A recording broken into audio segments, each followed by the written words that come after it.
बिस्मिल्लाहिर्रहमानिर्रहीम। कायद-ए-आज़म का हम पर बहुत बड़ा एहसान है। कायद-ए-आज़म तेरा एहसान है एहसान। मैं हम पाकिस्तान चैनल को दिल की अथाह गहराइयों से मुबारकबाद पेश करता हूँ कि माशाअल्लाह ये कायद-ए-आज़म जिंदाबाद के नाम से 8 यूनिवर्सिटियों के इश्तराक से एक नगमा रिकॉर्ड कराकर आज आपके सामने पेश कर रहे हैं। यकीनन कायद-ए-आज़म के हम पर बड़े एहसानात हैं और अगर अल्लाह ने उनको और मोहलत दी होती तो यकीनन और भी ज़्यादा हमारी वो खिदमत कर पाते। लेकिन जितने अरसे भी रहे, जिनकी भी इनकी जितनी तकरीरें हैं, जिनके खुतबात हैं, वो आज भी अगर यूनिवर्सिटी में पढ़ाए जाएँ तो यकीनन हमारे मुल्क के हालात बहुत बदल सकते हैं।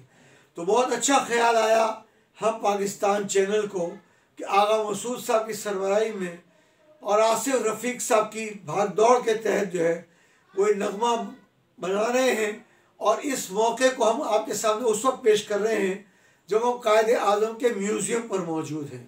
कायद-ए-आज़म के इंतकाल के बाद 39.5 साल तक ये म्यूज़ियम बिल्कुल बेआबाद था, गैर आबाद था और इसके अंदर अब जो चीज़ें मौजूद हैं वो बिल्कुल ही गैर महफूज तरीके से थी।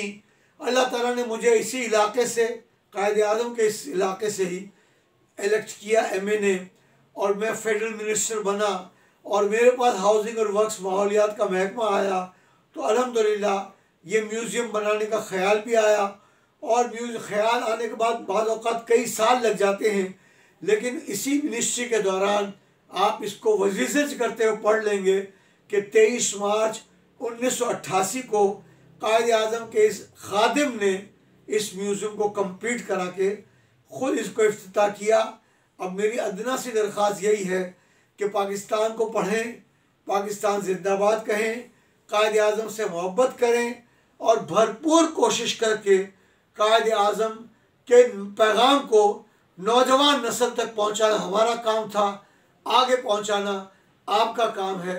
अल्लाह ताला इस पाकिस्तान को सलामत रखे। पाकिस्तान जिंदाबाद।